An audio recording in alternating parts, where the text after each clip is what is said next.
Segunda Aliyah, Bereshit 26, 6-12, Bereshit 26, 8.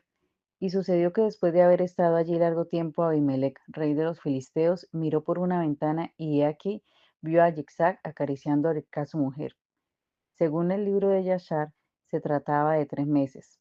El hebreo dice Arhu lo Sham Hayamim, que literalmente significa que los días se le alargaron allí. No es la misma expresión que en Bereshit 21:34, Yamim Rabim. Bereshit 26:10. Y Abimelech dijo, ¿qué es esto que nos has hecho? Porque alguno del pueblo fácilmente pudiera haberse acostado con tu mujer y hubieras traído culpa sobre nosotros.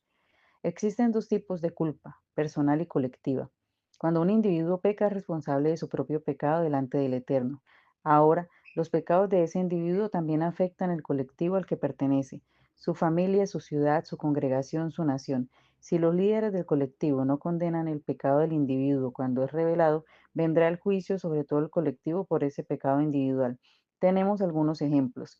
El caso de Ahán en Josué 6:7 y en Primera de Corintios 5. Así que la culpa colectiva es producida por las culpas personales que no son juzgadas y condenadas cuando son manifiestas y detectadas por el liderazgo del colectivo. La culpa colectiva también es producida por los pecados cometidos por los líderes, que son los representantes del colectivo o cometidos por todo el colectivo. Bereshit 26:12.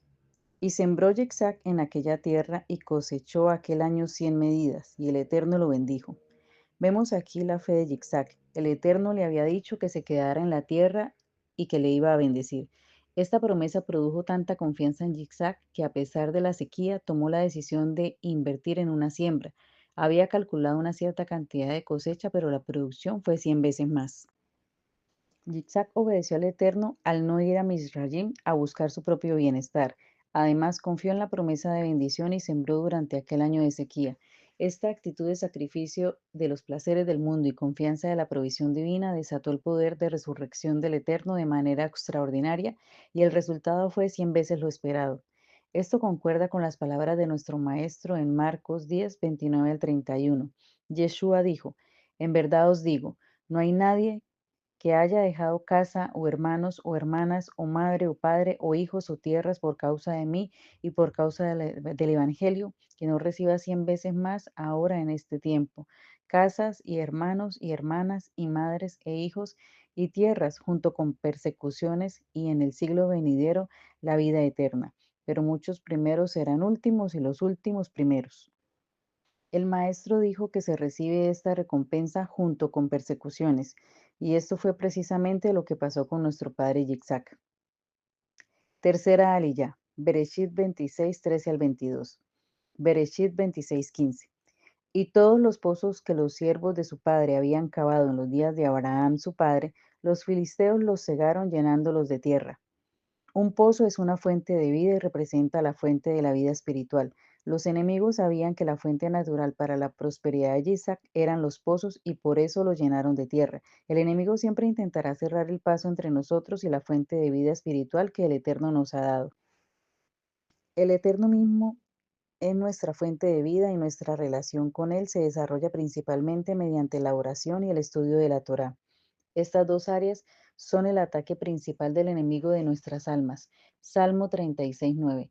Porque en ti está la fuente de la vida, en tu luz vemos la luz. Jeremías 2:13.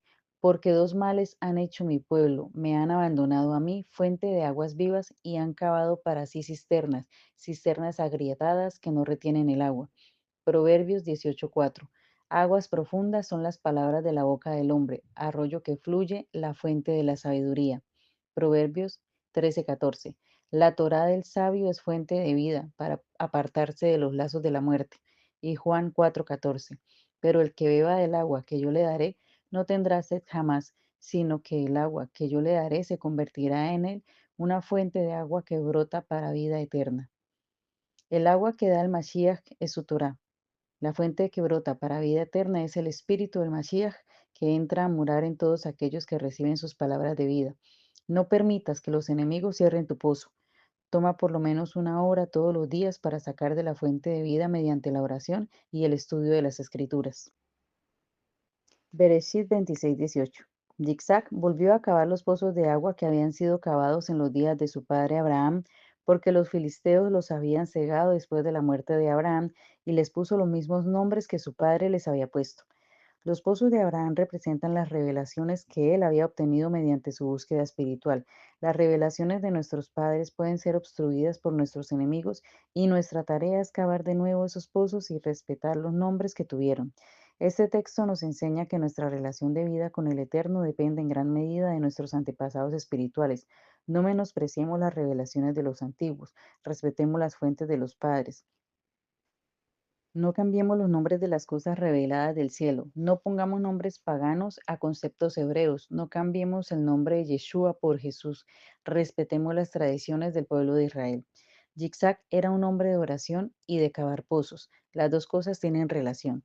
La oración hace que se produzca profundidades dentro del espíritu del hombre y desde esa profundidad hay una conexión con las profundidades del espíritu del Eterno. Salmo 42, 7a. Un abismo, el espíritu del hombre, llama a otro abismo el espíritu del Eterno. Y Primera de Corintios 2:10, pero Dios nos las reveló por medio del Espíritu, porque el Espíritu todo lo escudriña, aún las profundidades de Dios.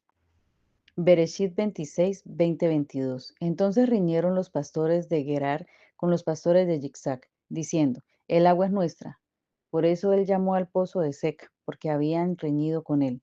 Cavaron otro pozo y también riñeron por él, por eso lo llamó Sidna. Y se trasladó de allí y cavó otro pozo y no riñeron por él, por eso lo llamó Rehobot, porque dijo, al fin el Eterno ha hecho lugar para nosotros y prosperaremos en la tierra. Los tres pozos son comparados con los tres templos. En los dos primeros templos hubo riña y fueron destruidos, pero el tercer templo permanecerá durante todo el reino mesiánico. También podemos destacar el hecho de que la Torá dice que el tercer pozo fue cavado por Zigzag, no por sus siervos. De esto aprendemos acerca de la importancia del esfuerzo individual. Si dejas que otros te hagan pozos, vas a tener problemas y riñas en tu vida. Tú mismo necesitas entrar en las profundidades y buscar al Eterno hasta encontrar agua viva y así tener libertad para prosperar. Aquí no hay escapatoria. Por favor, no descuides tu vida de oración y de estudio de la Torá. Otros no van a poder hacerlo por ti. Tú mismo tienes que orar a solas delante del Eterno y tomar tiempo con el estudio de las Escrituras para ser una persona libre y próspera. Para obtener la bendición de los padres hay que cavar hondo.